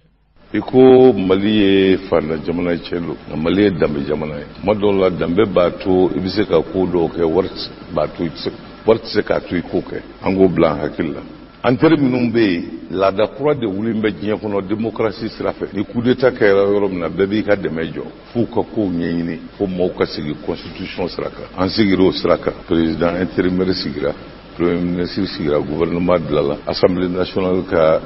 mandat prorogera o n'a ta bɛɛ maaw bɛ filɛli la hali bi u bɛ filɛli la ka da mun kan ka da an yɛrɛ ka kɛlɛ kan an yɛrɛ damaw ni ɲɔgɔn cɛ parce que maaw bɛ kan k'a lajɛ de est ce que nin ye ko ye ko min basigilen don est ce que an n'a kuma sera i b'a mun f'an yɛrɛ dama n'an yɛrɛ dama bɛnna sisan nani ka di n'o tɛ caman bɛ yen nani ka di o bɛ tile ka na ne ka bureau kɔnɔ ka na kuma fɔ u b'a fɔ vraiment ni nin kɛra tan ni nin kɛra tan an bɛ fɛ ka coopération daminɛ anw yɛrɛ presselen don k'a daminɛ an bɛ fɛ ka jamana dɛmɛ nka an ka sariyaw t'a to an k'a dɛmɛ fo nin ka kɛ nin cogo la nin ka kɛ nin cogo la o de y'a kɛ hali kɔsa in na kuma caya bɛ ka se yɔrɔ dɔ la ka jamana yɛrɛ mankutu kɛ cogo dɔ la hali minnu bɛ fɛ k'an dɛmɛ olu yɛrɛ bɛ sigasɛga la u ka na wa u kana na wa ne yɛrɛ ko n ko n'a kun ye gouvernement ko ye an ka gouvernement yɛrɛ dayɛlɛ sa maa min bɛ don a la o ka don a la pour que dɔrɔn an yɛrɛ dama kan ka se ka bɛn n'an yɛrɛ dama kan bɛnna tuma min dɛmɛ bɛ sɔrɔ ka na mɛ o tɛmɛnen kɔfɛ i ka ni ko nin masala ka jan tiɲɛ don i ye ko dɔ fɔ nin ye ko ye ko min an kan k'o bɔ an hakili la pewu k'a fɔ ko Mali ye jamana ye nafolo t'an bolo ni maaw ka dɛmɛ t'an tɛ se ka foyi k'an yɛrɛ tiɲɛ tɛ nkalon don ni anw kalo 3 ye an bɛ baara la i b'a dɔn an ye jamana in ta kali de o n'a ta bɛɛ n ko an ye siw ni nɔgɔw di cikɛlaw ma o n'a ta bɛɛ n k'an ka lakɔlidenw bɛ kalan o n'a ta bɛɛ n ko kura bɛ dugu kɔnɔ fura bɛ dugu kɔnɔ o n'a ta bɛɛ n ko baarakɛla bɛɛ bɛ sara kalo o kalo wa cɛna yɛrɛ n'o y'an ka minisiri ale ko a b'u sara kalo o kalo lɛri la wa a bɛ tila k'u sara fo ka taa diɲɛ yɛrɛ ban c'est-à-dire que an ka o fɛn nin c'est important parce que dɛmɛ hadamaden o hadamaden bɛɛ ka kan ni dɛmɛ ye o ye tɔ dafala de ye mais maa sera yɔrɔ la yɔrɔ min na n'i hakili la ko dɛmɛ tɛ i tɛ se ka foyi k'i yɛrɛ ye a dɛmɛ yɛlɛmana ka kɛ dɔrɔgu ye a kɛra pɔsɔni ye a b'i fa a ye to an k'an yɛrɛ ta ten sa an k'an yɛrɛ ta ten an ka k'an yɛrɛ ye sa an y'a jira mɔgɔw na nin kalo 3 kɔnɔ k'a fɔ gɛlɛya n'a ta bɛɛ n'an y'an cɛsiri ka tiɲɛni dabila ka foroba nafolo tiɲɛni dabila k'a ɲɛsin fɛn essentiel ma minnu ye fɛn ye minnu wajibiyalen don i n'a fɔ an ka denmisɛnw kalanni i n'a fɔ an ka maaw furakɛli i n'a fɔ sira dilali i n'a fɔ maaw sarali n'an ɲɛsin nin dama ma ka tiɲɛni bɔ a la an bɛ se k'an yɛrɛ ta an y'a kɛ kalo 3 wa an bɛ se k'a kɛ kalo 3 wɛrɛ wa an bɛ se k'a kɛ san 3 wɛrɛ fo ka taa an se an yɛrɛ kɔrɔ k'an t'o la ka baara kɛ ni ala ye n'a kɛra sɔnna ma nɔgɔ ni si minnu dira ni ala ye sanji in continuer san wɛrɛ suma bɛ kɛ ka yɔrɔ bɛɛ fa dewu o suma an b'an yɛrɛ ta bɔ la ka tila k'a tɔ feere ka dɔ fara an ka ɲinɛ wari kan san wɛrɛ o b'a to an bɛ se ka ko wɛrɛ kɛ min tɛ ɲinɛda ye k'a sɔrɔ hali dɛmɛ ma na ni dɛmɛ nana fara a banna o b'a to an bɛ kobaw kɛ ka tila k'u kɛ joona n'a mana yɛrɛ an k'an dege sen yɛrɛ an ka san yɛrɛ kɔrɔ an k'an k'an dege o la an ka jamana sisan nin y'an san 50 de ye hali hadamaden i yɛrɛ den n'a si ye san 50 sɔrɔ hali bi a siri min la i bɛ tɔgɔ wɛrɛ fɔ a ma o i b'a dɔn jamana b'i ko dutigi i b'i ka nasɔngɔ ta k'a dakɛɲɛ n'i ka sɔrɔ de ye ni dutigi o dutigi e ka nasɔngɔ ka ca i ka sɔrɔ ye i laban n'i ma taa ko kɛ i m'a ka min kɛ i na kuma fɔ i m'a ka min fɔ nka n'i y'i ka nasɔngɔ dakɛɲɛ n'i ka sɔrɔ ye i b'i den bɛ dɛmɛ n'o ye an b'o den bɛ dɛmɛ de la secret wɛrɛ tɛ koyi tiɲɛni ka dabila forobafɛn tali n'a tiɲɛni o ka dabila n'i y'o dabila ka ban an yɛrɛ dama sara yɛrɛ dama tɛ o sara yɛrɛ dama tɛ hali ka tila ka kɛlɛkɛminɛw sa yɔ kɛlɛkɛminɛ sɔngɔ ka ca o caya da ye hali o yɛrɛ an bɛ kan k'o dɔɔni dɔɔni san fana ka fara fara ɲɔgɔn kan fo n'an sera an seyɔrɔ la tuma min n'an y'a dɔn an ka mɔɔw labɛnna nin baara bɛɛ bɛ se ka kɛ n'an yɛrɛ ka sɔrɔ ye i faamu donc ni maa ninnu nana ka na an dɛmɛ o b'a to komi n'an kan k'o kɛ an bɛ se k'a kɛ ni teliya ye an bɛ se k'a kɛ k'a bonya nka hadamaden an kan ka labɛn de cogo bɛɛ la pour que ni dɛmɛ min kan ka na n'o mana o kana a to an mago ka sa an ka se ka kɔrɔ in an ka se ka kɔrɔfɛla kumabɔ ka min an b'o baara de la. an balimaw ni maa min ye nin densogo kumakan mɛn a bɛ jigi sigi jamana ko la a bɛ maliyɛnya dusukolo don i la a bɛ faso kanu don i la a bɛ danaya sinsin i dusukolo la ninnu de bɛ wele ko ɲɛmɔgɔw ninnu de bɛ wele ko maliyɛnw maa minnu ye coup d'état kɛ Amadu Aya a tun bɛ kuma dɔ fɔ ko an ka politikima dɔw bɛ yen ko maliyɛnw tɛ kuma n'a kɔrɔ bɛ ɲɔgɔn na karamɔgɔkɛ i bisimila kunnafoni kɛnɛ kan. Bisimila. Ousmane Moulaye Kida e ye RPDM parti mɔgɔ ye Cheikh Modibo Diarra l'astrophysicien la fierté du Mali et de l'Afrique i bɛ parti kɔnɔ hakili la n'i ma fili. Je suis le secrétaire politique national. Ayiwa i bɔra ka kɔrɔfɔw mɛn sisan nin bɛɛ kama aw ko a danaya dan bɛ maa min kan jamana ko la o ye Dr Cheikh Modibo Diarra ye a ka congrès bolodan bɛ nin kalo in tile 24 an b'a fɛ k'a dɔn hakilina jumɛn bɛ aw la. I ka ɲininkali diyara n ye. Auzu billahi minash shaitanir rajim. Bismillahir rahmanir rahim. Ne tɔgɔ Ousmane Moulaye Kida. Ne ye parti RPDM secrétaire politique national ye. Na a diyara n ye i bɛ se k'a fɔ ko Cheikh Modibo Diarra ka parti. An sera yan sɔgɔmada in na an bɛna kunnafoli de da Bamakɔ n'a Lamini den bɛɛ tulo kan k'a fɔ RPDM n'o ye Cheikh Modibo Diarra ka parti a congrès bɛ kɛ sibiri nata février kalo tile 24 a bɛ kɛ palais de la culture la Amadou Hampâté-Bâ. Modibo Diarra ko Mali ale fɛ ale Mali den wa maliyɛnw ta de y'ale ye nin y'a ale ka ko ye donc ko an k'a fɔ bɛɛ ye Bamakɔ yan parce que congrès bɛ kɛ Bamakɔ yan de Bamakɔ cɛ n'a muso ani Kati cɛ n'a muso k'a ka wele selen don bɛɛ ma ko bɛɛ ka na k'an bɛ ku congrès kɛnɛ kan palais de la culture Amadou Hampâté-Bâ samedi 24 février 2018. Samedi nata. A bɛ kɛ sɔgɔmada la kɛ. A bɛ kɛ sɔgɔmada la o ye cérémonie d'ouverture o ka kan bɛɛ la. N'olu baaraw banna. Donc parti mɔgɔw yɛrɛ an bɛna sigi ka kuma. Congrès ordre du jour bɛ fɛn 3 fo ka taa se 4 ma. A fɔlɔ an ka statut règlement an bɛna kuma olu kan. N'o ye tɔn yɛrɛ kɔnɔna sariyaw ye. Tɔn kɔnɔna sariyaw. A filanan Cheikh Modibo yɛrɛ Diarra a hakilila min b'a la. Na anw y'o bayɛlɛma k'o kɛ projet de société. Parce que maa kelen hakili kelen, maa fila hakili fila. Donc Cheikh Modibo Diarra ka hakilila n'a yɛrɛ b'a fɔ k'a ka vision. Ni kuma diyara n'a a b'a fɔ ko ni ɲɛ tugu. N'i y'a yɛlɛ i b'a fɛ ka Mali sifa min ye. Donc o vision an y'o yɛlɛma k'o kɛ projet de société o fana bɛ taa analyser k'o améliorer k'a valider. O ye ordre du jour filanan ye. Ordre du jour sabanan an bɛ bureau kura sigi. N'an ye bureau kura sigi donc o de bɛna baaraw kɛ ni Ala sɔnna ma san nataw la. Donc o ye an ka projet d'ordre du jour ye min bɛ taa discuter congrès la. Bon congrès yɛrɛ an kɛlen don ka placer sous le signe du renouveau, le changement et la rupture.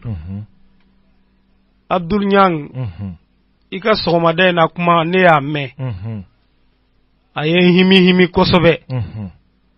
et c'est ce que nous on veut changer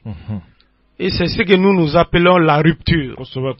rupture de c'est-à-dire tableau min b'a la an k'a dabila la politique autrement la gouvernance autrement voilà an k'a dabila yen faamaw dɔrɔn tɛ dɛ an bɛɛ de ko don faamaw man ɲi komaw fana man ɲi donc o de ye rupture ye k'a fɔ a ye nin président in bɔ yen a ka Cheikh Modibo Jara sigi Cheikh Modibo Jara kelen tɛ se dɛ rupture de ye an bɛɛ ban cogo yɛlɛma maire ti taa ka taa dugukolo ta k'a di mɔgɔ wɛrɛ ma fu maire ti taa ka taa laisser passer dilan a diya ɲɛmɔgɔ dɔ tɔgɔ la k'o ye kabila mairie baarakɛyɔrɔ ye papiers bɛɛ bɛ yan an bɛɛ de b'o kɛ ni maire ko a b'o kɛ ne ye jamanaden i b'a fɔ ka n'o kɛ n'i y'o kɛ n'a dɔnna jamana bɛ lagosi sɔrɔ o de ye rupture ye o de ye changement ye o de ye renouveau ye donc an ka congrès placelen don o hukumu de kɔnɔna na donc Modibo Jara ko RPDM président n'o y'an ka parti ye ko n'an sera yan sɔgɔmada in na ko an ka Bamako bɛɛ fo ka Mali bɛɛ fo ka tila ka congrès ka wakiluya da malien bɛɛ lajɛlen ma kɛnɛ ka kan bɛɛ la o de y'an se yan sɔgɔmada in na ala sago i sago ni ma ɲɛna i b'a kɛ i yɛrɛ fɔlɔ ye anw ka jamana politikima tɛ bi ko danaya b'a kan n'a bɔra Cheikh Modibo Jara la o bɔra mun na a yɛrɛ kɛwale a ye waati min kɛ kalo 8 mara kɛra cogo min baaraw taara taa cogo min na faso kanu kɛra cogo min tasuma kami na jamana sumana waati min de caman girinna ka kɛ candidat ye candidat 28 a sumanen kɔfɛ tɛ wa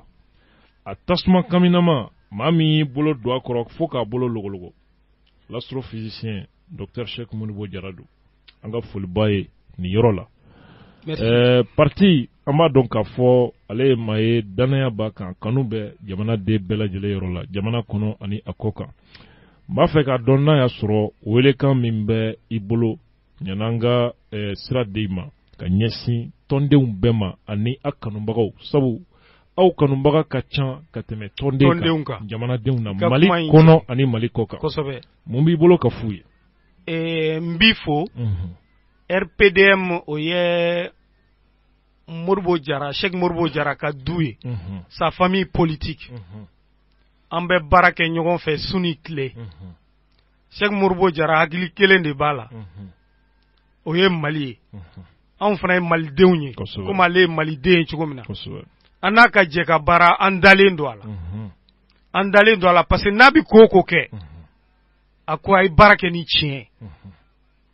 a ye baara kɛ ni tilennenya ye a kana layidu lankolon ta a b'o fɔ tuma bɛɛ a b'a fɔ fo tuma dɔw la anw yɛrɛ de b'a fɔ an ko président ye politique kɛ cogo min a ti kɛ ten koyi anw yɛrɛ b'o fɔ a ko i b'a f'u ye a kɛ n den ye caman b'a jalaki ko nin bamananya in wa awɔ k'a ti politique dɔn ko i b'a fɔ de n'i tɛ nkalon dɔn ni n sigira gɛlɛya bɛ ban pewu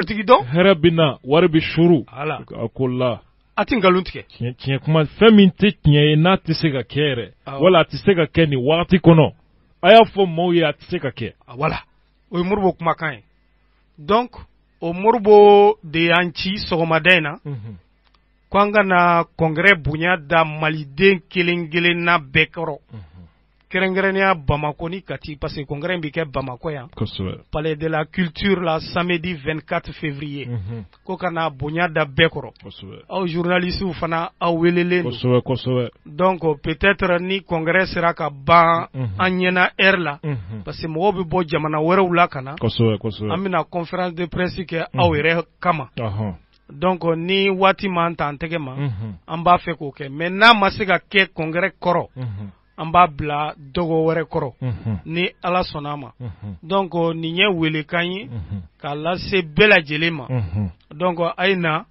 an ka jɛ ka jamana kuma fɔ sous le signe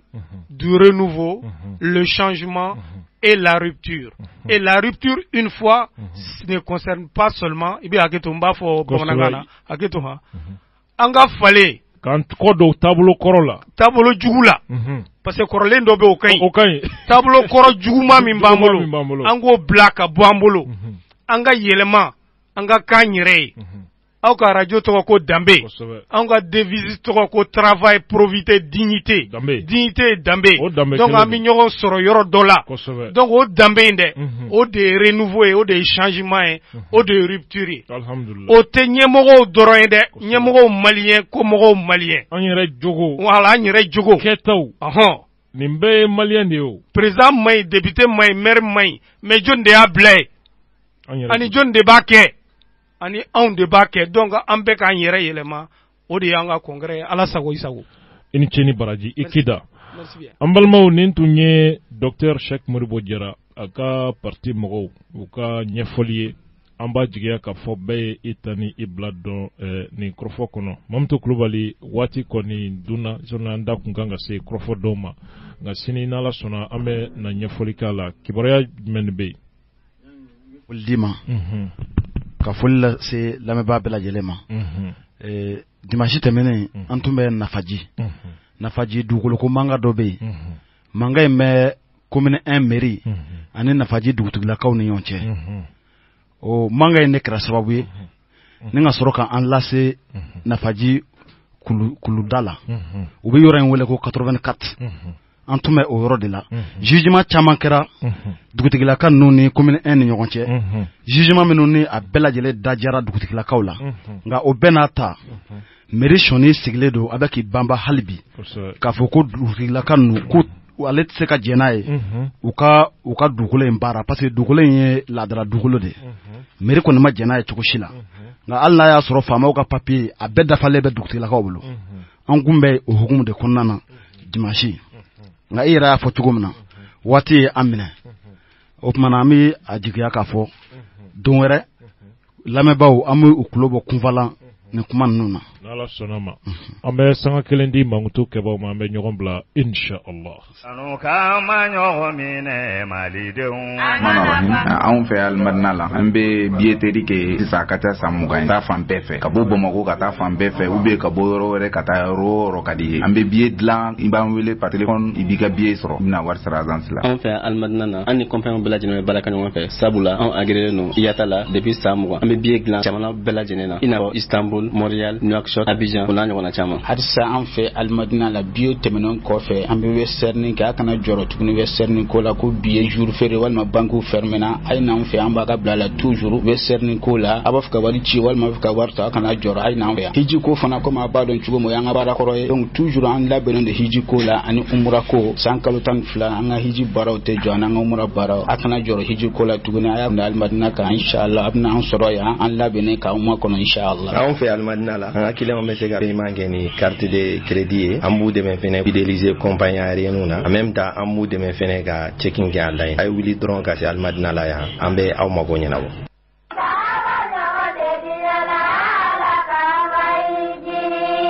kuni sebe maminye